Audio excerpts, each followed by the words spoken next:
महाराष्ट्राच्या राजकारणात गेल्या काही वर्षात ज्या घटनेने सर्वाधिक वाद, भावना आणि आरोप-प्रत्यारोप निर्माण केले, ती घटना म्हणजे एकनाथ शिंदे यांचं बंड. आणि आजही अनेकांच्या मनात एकच प्रश्न घुमतो, हे खरंच बंड होतं का? की विश्वासघात? काही जण थेट त्यांना गद्दार म्हणतात, तर काही जण त्यांना धाडसी नेता म्हणतात. पण सत्य नेमकं काय आहे? चला, या सगळ्या कथेमागचं वास्तव समजून घेऊया. कारण एकेकाळी उद्धव ठाकरे यांचे अतिशय जवळचे सहकारी असलेले शिंदे अचानक वेगळा मार्ग का निवडतात? हा निर्णय एका रात्रीत घेतला गेला का?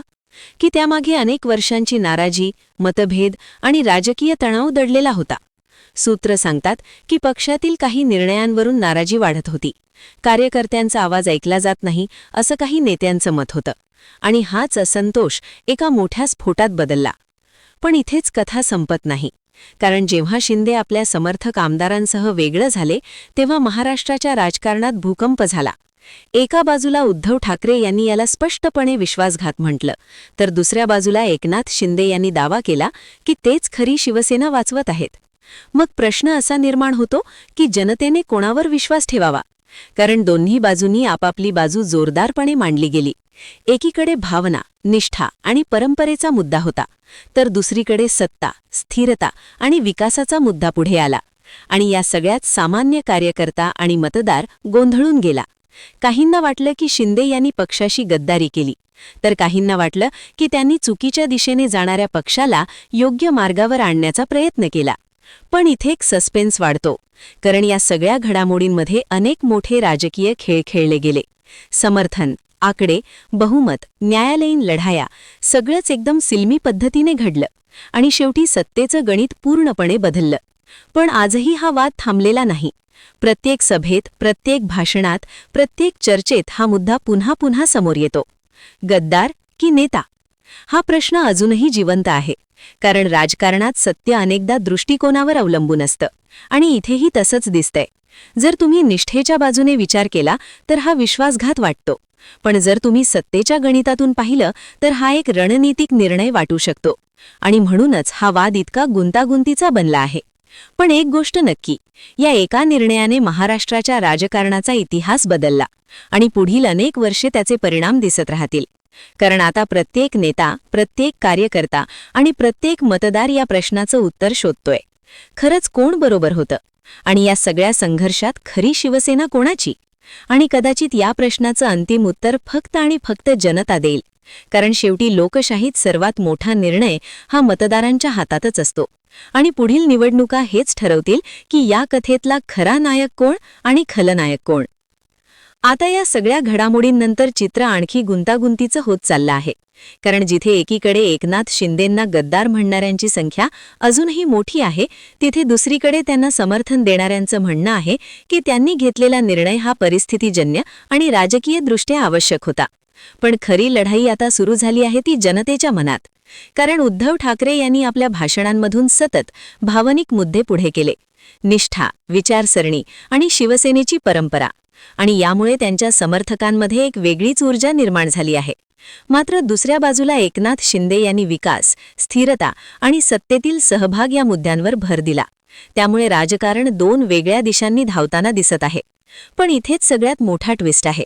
कारण आत्तापर्यंत जे काही घडलं ते फक्त सुरुवात होती असं अनेक राजकीय विश्लेषकांचं मत आहे. काही सूत्र सांगतात की अजूनही काही आमदार आणि नेते संभ्रमात आहेत. ते कोणत्या बाजूला जायचं याचा विचार करत आहेत. आणि जर त्यांनी अचानक निर्णय घेतला तर पुन्हा एकदा सत्तेचं पूर्णपणे समीकरण उलटू शकतं. दरम्यान देवेंद्र फडणवीस यांची भूमिका या संपूर्ण खेळात अत्यंत महत्त्वाची ठरत आहे. कारण ते या सत्ता समीकरणाचे मुख्य रणनीतिकार मानले जात आहेत. त्यांच्या प्रत्येक हालचालीकडे विरोधक बारकाईने लक्ष ठेवत आहेत. आणि म्हणूनच पुढील काही दिवसात जे निर्णय घेतले जातील ते केवळ एका पक्षासाठी नाही, तर संपूर्ण महाराष्ट्राच्या राजकारणासाठी निर्णायक ठरतील. पण या सगळ्यात सर्वात मोठा आणि अंतिम प्रश्न अजूनही अनुत्तरित आहे. जनता कोणाच्या बाजूने उभी राहणार? कारण शेवटी मतदारच ठरवतील की गद्दार कोण आणि खरा नेता कोण. आणि म्हणूनच आता प्रत्येक नेत्यासाठी ही केवळ राजकीय लढाई नाही, तर स्वतःची प्रतिमा, विश्वास आणि भविष्य वाचवण्याची लढाई बनली आहे. आणि या लढाईत कोण जिंकणार, कोण मागे पडणार आणि कोण इतिहास कायमचं नाव कोरणार हे पाहण्यासाठी संपूर्ण महाराष्ट्राची नजर या सत्ता संग्रामावर खेळलेली आहे. कारण ही कथा अजून संपलेली नाही. उलट आता ती आपल्या सर्वात मोठ्या क्लायमॅक्सकडे वेगाने धावत आहे. आणि पुढचा क्षण काय वळण घेईल, कोणता धक्का बसवेल आणि कोणाचं भविष्य ठरवेल हे जाणून घेण्यासाठी सगळेच उत्सुक आहेत. आणि आता या संपूर्ण सत्तासंग्रामाचा चौथा टप्पा सुरू झाल्याची चिन्ह स्पष्ट दिसत आहेत. कारण राजकारणातील प्रत्येक हालचाल आता थेट निवडणुकांच्या निकालावर परिणाम करणारी ठरत आहे. एकीकडे उद्धव ठाकरे आपल्या प्रत्येक सभेत कार्यकर्त्यांना एकत्र ठेवण्याचा आटोकाट प्रयत्न करत आहेत. ते वारंवार सांगत आहेत की ही लढाई फक्त सत्तेसाठी नाही, तर शिवसेनेच्या आत्म्यासाठी आहे. आणि या त्यांच्या भावनिक अपिलाला अनेक ठिकाणी प्रतिसादही मिळताना दिसतोय. मात्र दुसऱ्या बाजूला एकनाथ शिंदे यांनी मैदानात वेगळीच रणनीती उतरवली आहे. ते थेट विकास कामं, निधी आणि स्थानिक पातळीवरील निर्णयांद्वारे आपली पकड मजबूत करत आहेत. आणि हाच मुद्दा आता निर्णायक ठरू शकतो. कारण मतदाराला शेवटी भावना नाही, तर परिणामही महत्त्वाचे वाटतात. पण येथेच अजून एक मोठा ट्विस्ट आहे. कारण काही ठिकाणी असे संकेत मिळत आहेत की आतापर्यंत शांत असलेले काही मोठे नेते आता आपली भूमिका स्पष्ट करण्याच्या तयारीत आहेत. आणि जर त्यांनी अचानक कोणत्याही एका गटाला पाठिंबा दिला तर पुन्हा एकदा संपूर्ण समीकरण उलटू शकतं. दरम्यान देवेंद्र फडणवीस यांची भूमिका या संपूर्ण खेळात अत्यंत महत्त्वाची ठरत आहे. कारण ते या सत्ता समीकरणाचे मुख्य रणनीतिकार मानले जात आहेत. त्यांच्या प्रत्येक हालचालीकडे विरोधक बारकाईने लक्ष ठेवत आहेत. आणि म्हणूनच पुढील काही दिवसात जे निर्णय घेतले जातील ते केवळ एका पक्षासाठी नाही, तर संपूर्ण महाराष्ट्राच्या राजकारणासाठी निर्णायक ठरतील. पण या सगळ्यात सर्वात मोठा आणि अंतिम प्रश्न अजूनही अनुत्तरित आहे. जनता कोणाच्या बाजूने उभी राहणार? कारण शेवटी मतदारच ठरवतील की गद्दार कोण आणि खरा नेता कोण. आणि म्हणूनच आता प्रत्येक नेत्यासाठी ही केवळ राजकीय लढाई नाही, तर स्वतःची प्रतिमा, विश्वास आणि भविष्य वाचवण्याची लढाई बनली आहे. आणि या लढाईत कोण जिंकणार, कोण मागे पडणार आणि कोण इतिहास कायमचं नाव कोरणार हे पाहण्यासाठी संपूर्ण महाराष्ट्राची नजर या सत्ता संग्रामावर खेळलेली आहे. कारण ही कथा अजून संपलेली नाही. उलट आता ती आपल्या सर्वात मोठ्या क्लायमॅक्सकडे वेगाने धावत आहे. आणि पुढचा क्षण काय वळण घेईल, कोणता धक्का बसवेल आणि कोणाचं भविष्य ठरवेल हे जाणून घेण्यासाठी सगळेच उत्सुक आहेत. आणि आता या संपूर्ण सत्तासंग्रामाचा चौथा टप्पा सुरू झाल्याची चिन्ह स्पष्ट दिसत आहेत. कारण राजकारणातील प्रत्येक हालचाल आता थेट निवडणुकांच्या निकालावर परिणाम करणारी ठरत आहे. एकीकडे उद्धव ठाकरे आपल्या प्रत्येक सभेत कार्यकर्त्यांना एकत्र ठेवण्याचा आटोकाट प्रयत्न करत आहेत. ते वारंवार सांगत आहेत की ही लढाई फक्त सत्तेसाठी नाही, तर शिवसेनेच्या आत्म्यासाठी आहे. आणि या त्यांच्या भावनिक अपिलाला अनेक ठिकाणी प्रतिसादही मिळताना दिसतोय. मात्र दुसऱ्या बाजूला एकनाथ शिंदे यांनी मैदानात वेगळीच रणनीती उतरवली आहे. ते थेट विकास कामं, निधी आणि स्थानिक पातळीवरील निर्णयांद्वारे आपली पकड मजबूत करत आहेत. आणि हाच मुद्दा आता निर्णायक ठरू शकतो. कारण मतदाराला शेवटी भावना नाही, तर परिणामही महत्त्वाचे वाटतात. पण इथेच अजून एक मोठा ट्विस्ट आहे. कारण काही ठिकाणी असे संकेत मिळत आहेत की आतापर्यंत शांत असलेले काही मोठे नेते आता आपली भूमिका स्पष्ट करण्याच्या तयारीत आहेत.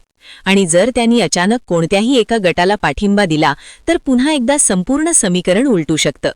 दरम्यान देवेंद्र फडणवीस यांची भूमिका या संपूर्ण खेळात अत्यंत महत्त्वाची ठरत आहे. कारण ते या सत्ता समीकरणाचे मुख्य रणनीतिकार मानले जात आहेत. त्यांच्या प्रत्येक हालचालीकडे विरोधक बारकाईने लक्ष ठेवत आहेत. आणि म्हणूनच पुढील काही दिवसात जे निर्णय घेतले जातील ते केवळ एका पक्षासाठी नाही, तर संपूर्ण महाराष्ट्राच्या राजकारणासाठी निर्णायक ठरतील. पण या सगळ्यात सर्वात मोठा आणि अंतिम प्रश्न अजूनही अनुत्तरित आहे. जनता कोणाच्या बाजूने उभी राहणार? कारण शेवटी मतदारच ठरवतील की गद्दार कोण आणि खरा नेता कोण. आणि म्हणूनच आता प्रत्येक नेत्यासाठी ही केवळ राजकीय लढाई नाही, तर स्वतःची प्रतिमा, विश्वास आणि भविष्य वाचवण्याची लढाई बनली आहे. आणि या लढाईत कोण जिंकणार, कोण मागे पडणार आणि कोण इतिहास कायमचं नाव कोरणार हे पाहण्यासाठी संपूर्ण महाराष्ट्राची नजर या सत्ता संग्रामावर खिळलेली आहे. कारण ही कथा अजून संपलेली नाही. उलट आता ती आपल्या सर्वात मोठ्या क्लायमॅक्सकडे वेगाने धावत आहे. आणि पुढचा क्षण काय वळण घेईल, कोणता धक्का बसवेल आणि कोणाचं भविष्य ठरवेल हे जाणून घेण्यासाठी सगळेच उत्सुक आहेत. आणि आता या संपूर्ण सत्तासंग्रामाचा चौथा टप्पा सुरू झाल्याची चिन्ह स्पष्ट दिसत आहेत. कारण राजकारणातील प्रत्येक हालचाल आता थेट निवडणुकांच्या निकालावर परिणाम करणारी ठरत आहे. एकीकडे उद्धव ठाकरे आपल्या प्रत्येक सभेत कार्यकर्त्यांना एकत्र ठेवण्याचा आटोकाट प्रयत्न करत आहेत. ते वारंवार सांगत आहेत की ही लढाई फक्त सत्तेसाठी नाही, तर शिवसेनेच्या आत्म्यासाठी आहे. आणि या त्यांच्या भावनिक अपिलाला अनेक ठिकाणी प्रतिसादही मिळताना दिसतोय. मात्र दुसऱ्या बाजूला एकनाथ शिंदे यांनी मैदानात वेगळीच रणनीती उतरवली आहे. ते थेट विकास कामं, निधी आणि स्थानिक पातळीवरील निर्णयांद्वारे आपली पकड मजबूत करत आहेत. आणि हाच मुद्दा आता निर्णायक ठरू शकतो. कारण मतदाराला शेवटी भावना नाही तर परिणामही महत्त्वाचे वाटतात. पण इथेच अजून एक मोठा ट्विस्ट आहे. कारण काही ठिकाणी असे संकेत मिळत आहेत की आतापर्यंत शांत असलेले काही मोठे नेते आता आपली भूमिका स्पष्ट करण्याच्या तयारीत आहेत. आणि जर त्यांनी अचानक कोणत्याही एका गटाला पाठिंबा दिला तर पुन्हा एकदा संपूर्ण समीकरण उलटू शकतं. दरम्यान देवेंद्र फडणवीस यांची भूमिका या संपूर्ण खेळात अत्यंत महत्त्वाची ठरत आहे. कारण ते या सत्ता समीकरणाचे मुख्य रणनीतिकार मानले जात आहेत. त्यांच्या प्रत्येक हालचालीकडे विरोधक बारकाईने लक्ष ठेवत आहेत. आणि म्हणूनच पुढील काही दिवसात जे निर्णय घेतले जातील ते केवळ एका पक्षासाठी नाही तर संपूर्ण महाराष्ट्राच्या राजकारणात